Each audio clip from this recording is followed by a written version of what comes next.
Gifts of Imperfection. Even the title is so intriguing, isn't it?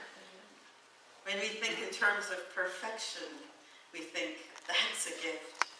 But whoever gives thought to the idea that it might be equally a gift when we're imperfect, interesting concept. Brene Brown is the author of this book called The Gifts of Imperfection. She's a research professor at the University of Houston and has written 5 New York Times bestsellers, beginning with this book, The Gifts of Imperfection.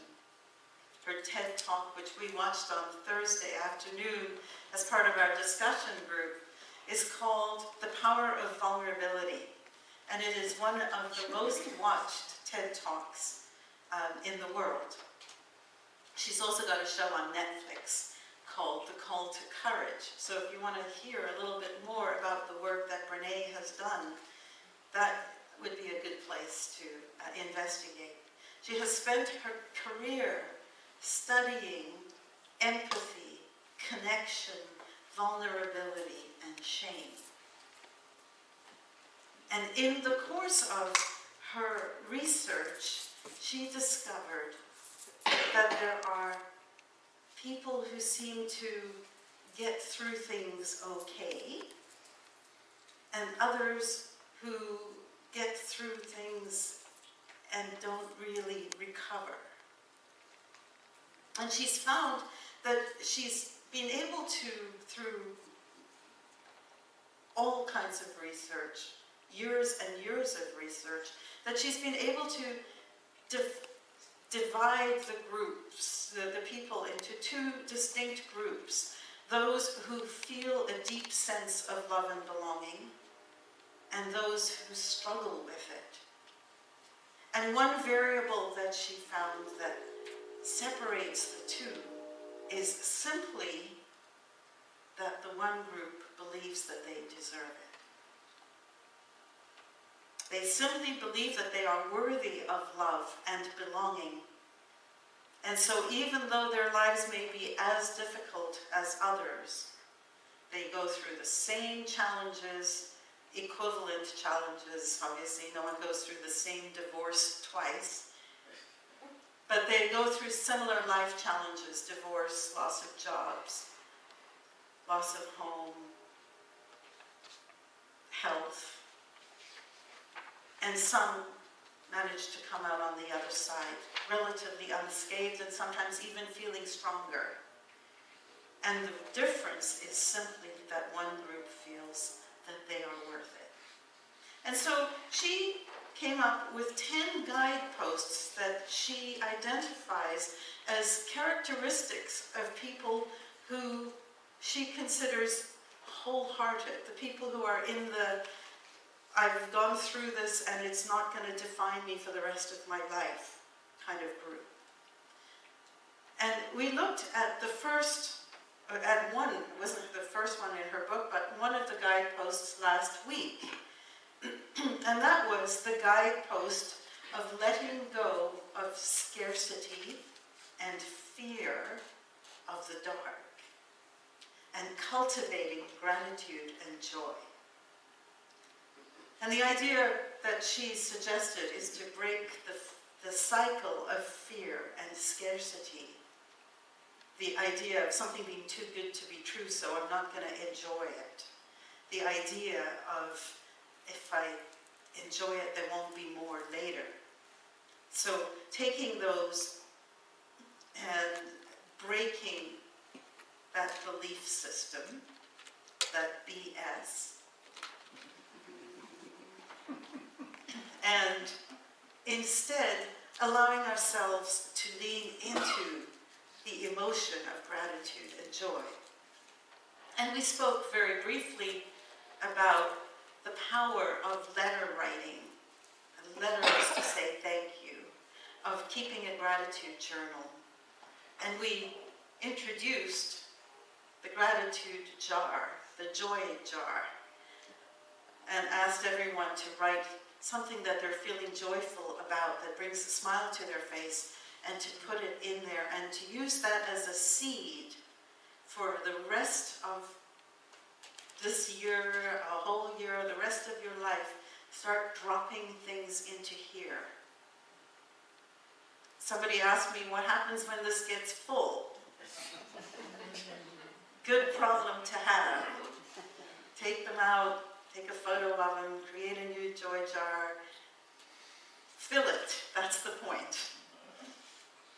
So today, we're going to look at the very first guidepost that she talks about. The reason we did Thanksgiving gratitude last week is because it was Thanksgiving, so I sort of shifted things around. But we're going back to the beginning now, and we're going to look at authenticity, cultivating authenticity, letting go of what people think. That was I don't know if anyone heard that beep go off, but there was a God moment there, wasn't it? Yeah, right. Brene Brown says, and I quote, "Authenticity is the daily practice of letting go of who we think we're supposed to be and embracing who we are."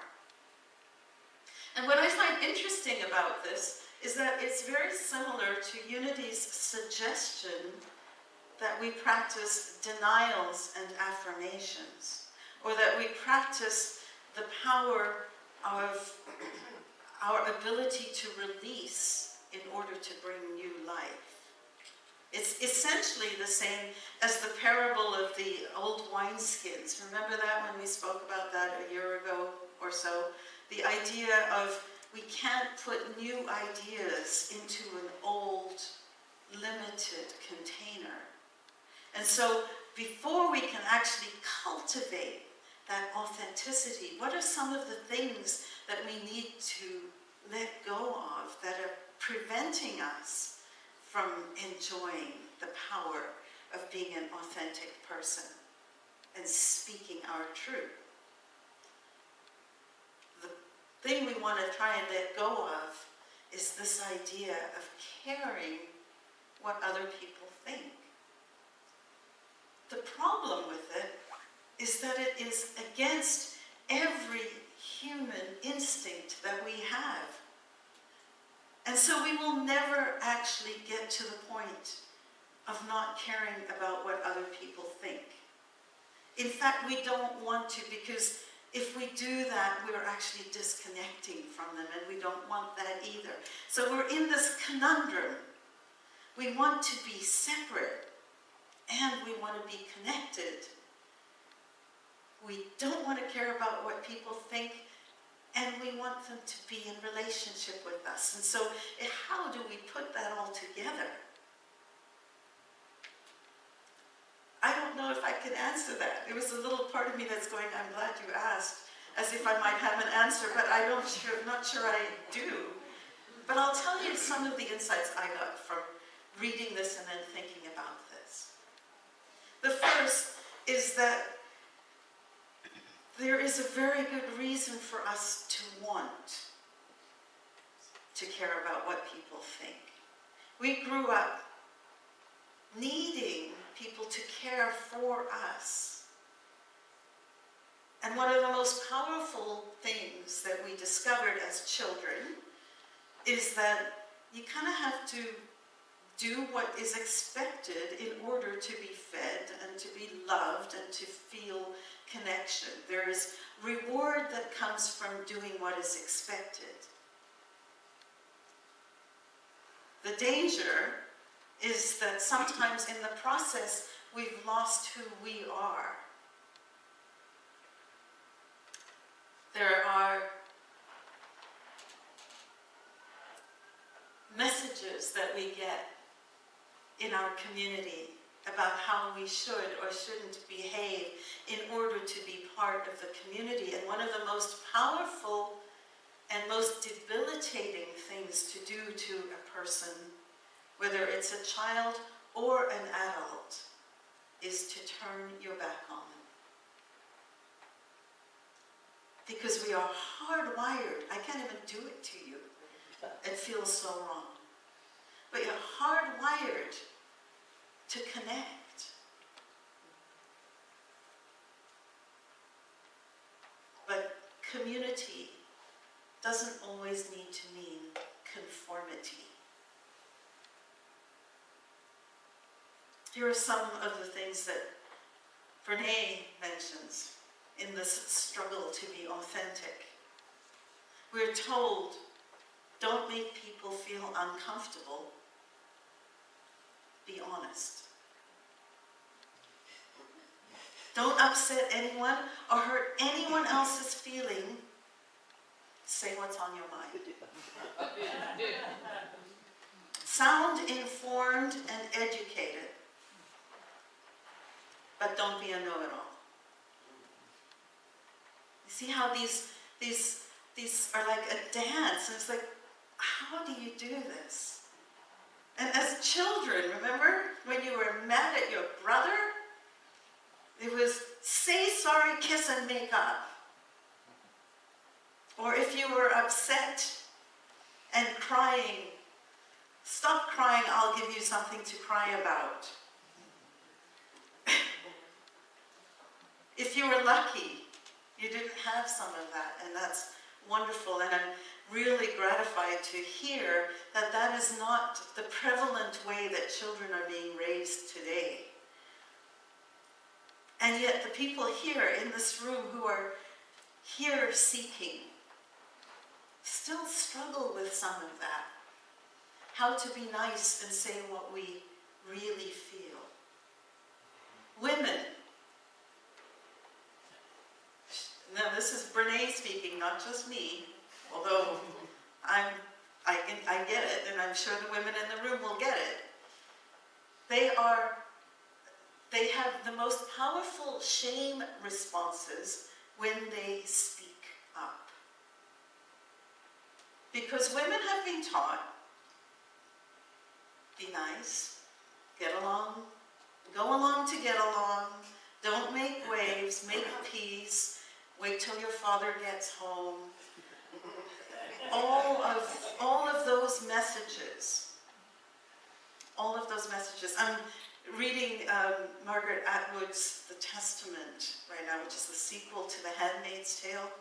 And oh my goodness, this whole idea of women not being allowed to read because it's too much for them to understand.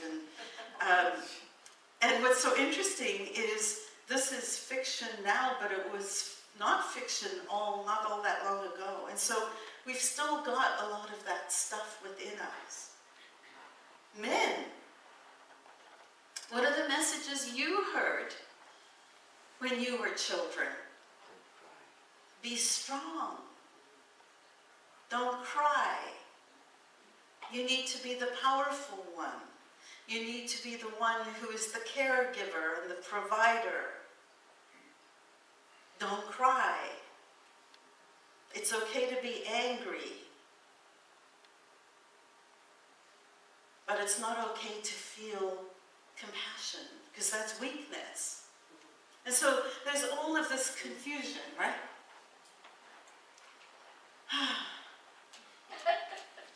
Oh, and by the way, get along with each other and love each other. Right? Anyway, so for once in my life, I'm speechless. Enjoy it. So what are the consequences of authenticity? Of not having this authentic life? Brene Brown calls it choosing safety over authenticity. And I get that because when we actually dig deep and say what's on our mind, that feels vulnerable. Because we may get kicked out of the tribe. They may not like us. And so it's a place of intense anxiety. And she says this: our unexpressed ideas, opinions, and contributions don't just go away. They are likely to fester and eat away at our worthiness. I think we should be born with a warning label similar to the ones that come on cigarette packages. Caution, if you trade in your authenticity for safety, you may experience the following: anxiety, depression, eating disorders, addiction, rage, blame, resentment, and inexplicable grief. We don't want to be inauthentic. So how do we become authentic? How do we find our voice? We do so by choosing it, by digging deep and making a different and intentional choice. Authenticity is not something we have or don't have, it is a practice. It is a conscious choice of how we want to live. Authenticity is a collection of choices we have to make every day. The choice to show up and be real. The choice to be honest. The choice for our real selves to be seen. So what happens? We're going to do this now. We're going to say, yes, I'm going to be authentic. What's the very first response you're going to get? The little gremlins.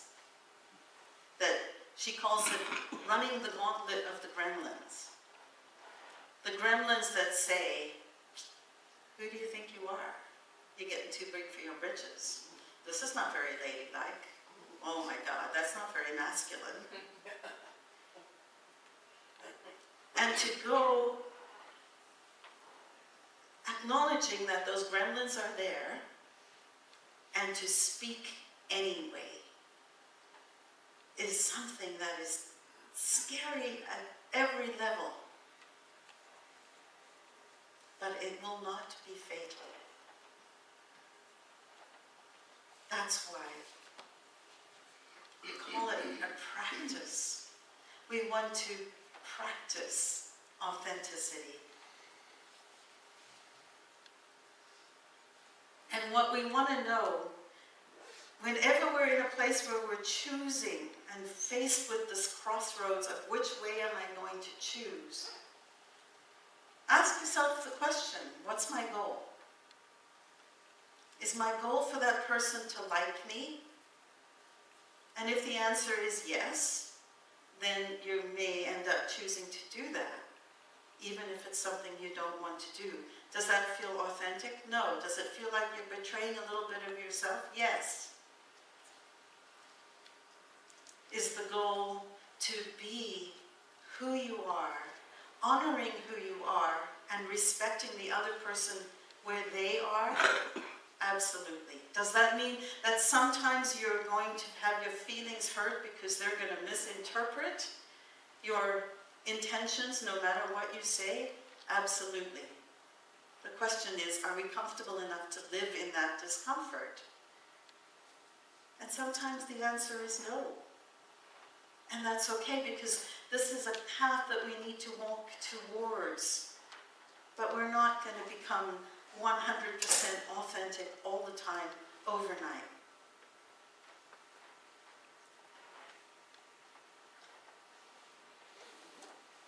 Brene Brown uses the acronym DIG, dig deep, D-I-G. D stands for be deliberate. She says, deliberate, intend to be authentic. And what that brings to mind for me is Unity's second principle, which is that God is all of us. And that means that there is not any place where one person has any power, has the right to any power over any other person. Because when we do that, we're actually insulting, perhaps even breaking that one of the 10 commandments, which is taking the name of the Lord thy God in vain.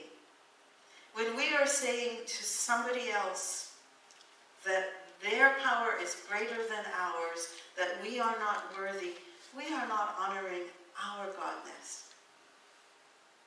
That's a big concept, and I hope that you get it with my language. But the idea that somebody else is more important than you is something that I invite you to consider releasing. And that goes for whether it's a child, a parent, a minister, a boss, a spouse. Each of us is sacred ground. Can we then, in that knowledge, intend to be our authentic, sacred self? Brene says, whenever I'm faced with a vulnerable situation, I get deliberate with my intentions by repeating this to myself. Don't shrink, don't puff up, stand your sacred ground. I think there's something deeply spiritual about standing your ground. Saying this little mantra helps me remember not to get small so other people are comfortable, and not to throw up my armor as a way to protect myself. So dig, become deliberate about your intention to be authentic. Then I stands for inspired. Think of something that has inspired you to appreciate authenticity, and keep that as a hook whenever you're in that place of crossroads. It may be a time when you've done something that's been authentic and it's worked out well. Or it may be a time where you've seen someone else be their authentic and true self, and that will be enough to help inspire you to be in that place. Remember, a few weeks ago, my cousin from South Africa was here. South Africa doesn't get snow. So her excitement, her intention, her goal was to touch snow for the first time. So we go up to Whistler, the top of the mountain, and there's not much, but there's snow. What does my 50-something-year-old cousin do? Flat on the floor doing a snow angel. Did she care about what other people think? Absolutely not. Is that inspiring for me? Absolutely. So when I think in terms of be authentic, that's the picture I have, is this grown woman with grown children having the time of her life and not giving a hoot about what other people, I know. I hear you applauding my restraint. Thank you. And then the other question on the G, get going. And that is to ask yourself in every situation, see, it really did touch me. In every situation, what do I want? Sometimes what you want is an intentional, I'm going to connect and go with this person to the Italian restaurant because that's what I feel like doing. And there may be other times where it's like, I really don't feel like Italian, so no, I'm choosing not to. But be in that place of choosing and acting on it. There's a big difference, as we all know, between intending something and then actually doing it. So this is about the doing of it. What do I want? What do I want? And then do and say that.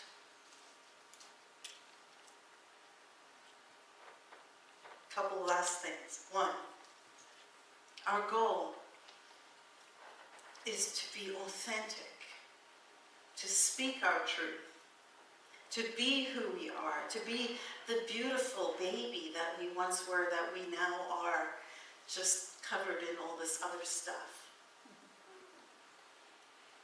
And it's not to break connection with other people. And we don't always have the language, do we, to be able to say, I want this, and have it not interpreted as, you don't like me. Or, if I say this and I want this, you may say, I don't like you, and it doesn't feel good.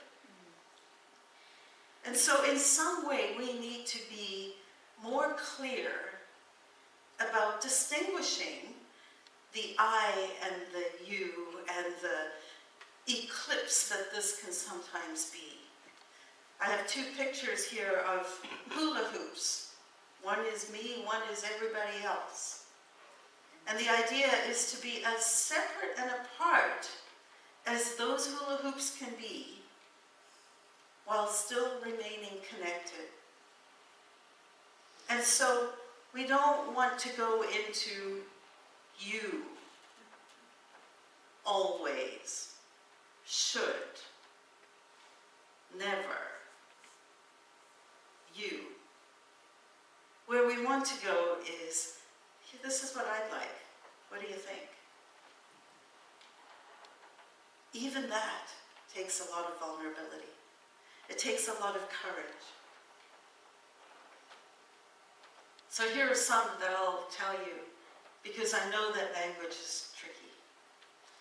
I know you're trying to be helpful, but I don't find this helpful right now. I care about you. I want to remain connected with you, and I'm not really interested in this.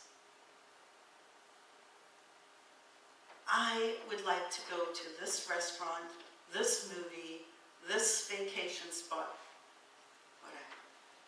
I would like. Here's what I'm willing to do. And here's what I'm not willing to accept. Powerful words. They don't make the other person wrong, but they give us some language to speak authentically. No, thank you. I don't want to. And finally, this saying, which has been attributed to Dr. Seuss, but nobody knows where it really came from. Be who you are and say what you feel, because those who mind won't matter, and those who matter won't mind.